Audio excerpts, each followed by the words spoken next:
Yes, the edamame is still going.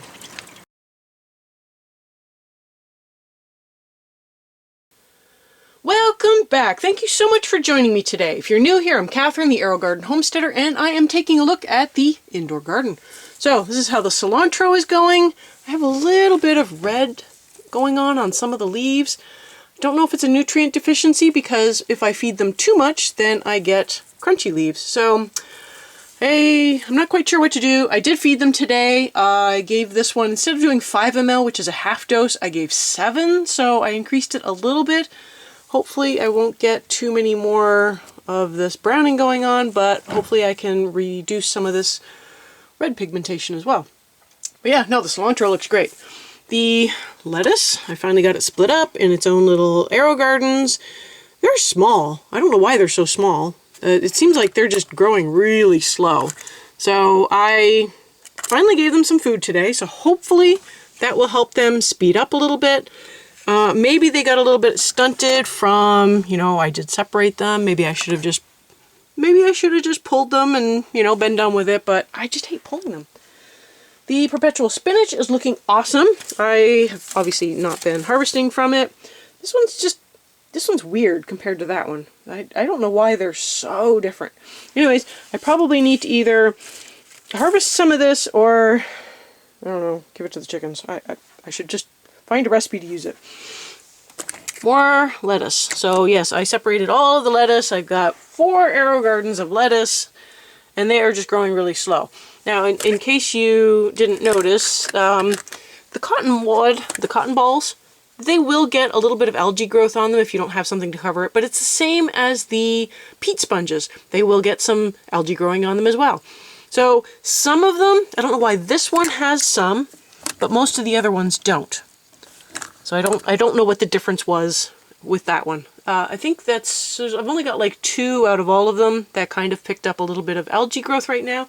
When the lettuce gets bigger, it will shade it out.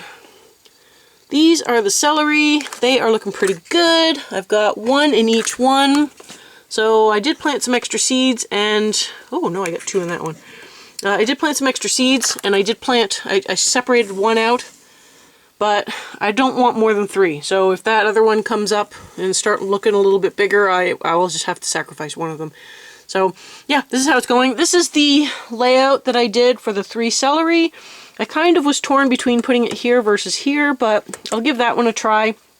This is probably the best positioning for 3 between this one or this one. They'll both work, but this one just feels like it's under the light a little bit more. I don't know. Maybe it's just an illusion, but yeah, so this is how this part of the indoor garden is growing. I will show you how the peppers and tomatoes upstairs are growing, as well as the edamame. Oh my goodness. And here is how the peppers and tomatoes are doing. I have a pepper in here that is almost ripe enough to pick. It still has a little tint of green on the top there. I don't know if you can really see it. There's a little tint of green. So I'm going to let that go just a little bit longer, and I got some in here that are looking pretty ripe. So those ones can come soon. But overall, the plants are doing pretty good. Oh my gosh, the tomatoes just keep pushing out new growth. I keep thinking, oh, I should probably take them down, but there's so many little tomatoes on them that I'm like, well, maybe I'll wait until later. Yeah, it's probably not going to happen, honestly.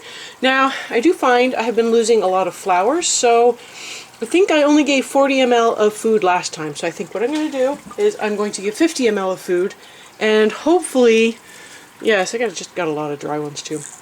Hopefully that'll help. If it doesn't help, then the following time I can do 60 ml. I'll just keep increasing it by 10 ml every time. Might need to make a note of that because knowing my luck, I will just forget. And in case you're wondering, yes, the edamame is still here. I hesitated. The leaves are definitely changing, so I think it just needs to happen. I was going to do it yesterday and I totally forgot, so yeah, that's my bad. But yeah, I'm actually still waiting for the tomato seeds too, so there is no pressing need to get this done. But I do think that given how the leaves are changing and some of them are kind of dying back, and oh my gosh, it's just making a mess under there. Beans are messy. But yeah, I think it has to happen today, I think, and then I can clean this all up, give it a day. I like to give everything a day to dry out, because then if there happens to be anything, you know, going on with it, it kind of dries it, and I don't think it kills it per se, but you know, it kind of gives me the feeling that I am killing things by drying it out. I know it's just you know, it's not true, but anyways, so that's how everything is going out here, and then I will show you how the outdoor garden is going. And this is how the outdoor garden is going. It is a cold one this morning, but everything is still going okay. We did not have a frost yet. I don't know when that's coming. We've started watching the weather a lot more closely because obviously if there's a frost coming, I want to be able to get stuff in. The pumpkin plant here is definitely dying back, so I need to just check on them. See, my concern is this one is all dried up, but still has green on it, which is weird. So yeah, not quite sure what to make of that, but the leaves are starting to change color. I had a squirrel planting some walnuts in my garden this morning. Oh yeah, look at this. So the carrots did start coming up. I put them all around the edge. So maybe I missed a spot. There's none there. There's not very much here. The beets are all in the middle. Squirrel ran right over this pot, which was annoying. So, and then I've got I probably should just pull these nasturtiums. The tomatoes are doing pretty good. So I've been slowly just harvesting them as they come ripe, and then when they're ready, like really ripe, I harvest them when they're not quite fully ripe, because I do have squirrels and they do like to eat them. So I harvest them when they're not quite ripe to beat the squirrels and the slugs. Then when they are ripe, I core them, squeeze out the things and, you know, seeds and stuff, pulp, and put it in the freezer.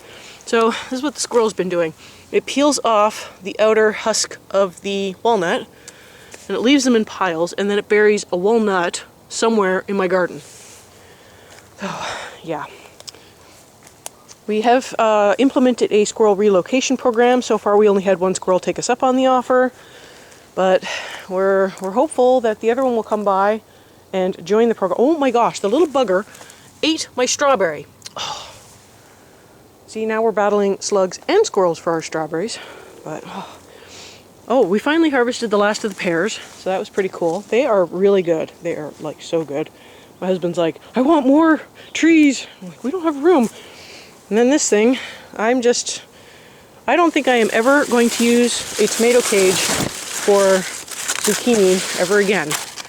It got out of hand. I don't know, I think there might be a zucchini under here somewhere. I don't know. Stay tuned, I did make some, oddly enough, zucchini cookies. They were really good, so keep an eye out for that. You can tell there's zucchini in it by looking at it, but you can't tell there's any in there by eating it. So, yeah, if you want to try a zucchini cookie, it was really good. Yeah, so more evidence of the squirrel, obviously. There's some more over here, but the nasturtiums are kind of getting out of hand. They just keep, you know, I snapped off a whole bunch of the like long limbs, and it just put out more. So I might just pull those. I mean, we're getting so close to the end of the season that I have gotten my enjoyment out of them. So, and then the tomatoes back here, they are pushing out new growth. They're looking good. So, yeah, I don't know why this was such a poor year for tomatoes back here. I don't normally have a problem back here, but yeah. And then the chickens gave me a really, really bizarre egg this morning. I'll have a picture up to show you. It was weird. Never seen a weirdly malformed egg like that. And then this is I can't remember if it's bee balm or lemon balm. My goodness. It's doing really good. I've got some of these ones that are like just the brown ones from before, but it pushed out a lot of nice fresh growth. I should come through and try to harvest a bit more, because once winter hits, it's done. Yeah, these are really small. I don't think they are going to put another crop out. So the catmint, that was chamomile by the way, the catmint has pushed out new growth. I have seen the cat wandering around on the streets out front of the house, so I'm sure he's coming back here, he, she, it, is coming back here and enjoying my catnip. The sage, my god, these things grow like crazy.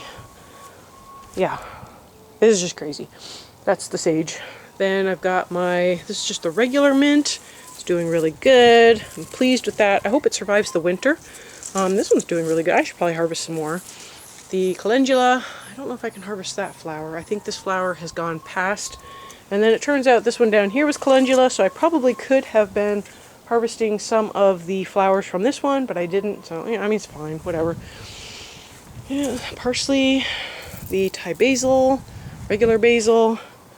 This is the chive, and it sort of seems like it's struggling a little bit, but that's okay. I got some chive out in a pot in the garden, which I'm not sure if it'll survive the winter in a pot, so I guess we'll see. Then the California poppies and the marigolds doing well. Actually, my zinnia back here finally flowered, and I did give up on the poor little pumpkin that I planted back here, so I just pulled that out. It wasn't doing very well. More sage. This is just kind of like a poorly maintained wildflower bed. It's, yeah, I think that's in a calendula as well. Kind of looks like the same seed, so I must have had some random calendula that I just planted down here on the bottom, which is good because they actually did better than the ones in the raised bed. And so if they drop their seeds here, I can have them reseed calendula there. I will probably have, because of the way the poppy hung over, I will probably have some poppy seeds falling down here and reseeding themselves there, which I'm okay with. I think this was a rag something, I don't remember. It will probably reseed and come back by itself. There's a few of them in here that they're either a perennial or they just reseed and come back on their own. So yeah. But this is how the garden is doing. It is sort of starting to wind down. I can see, some of the plants are kind of dying back a little bit, or, just not pushing out as much new growth and just trying to finish up what they've got.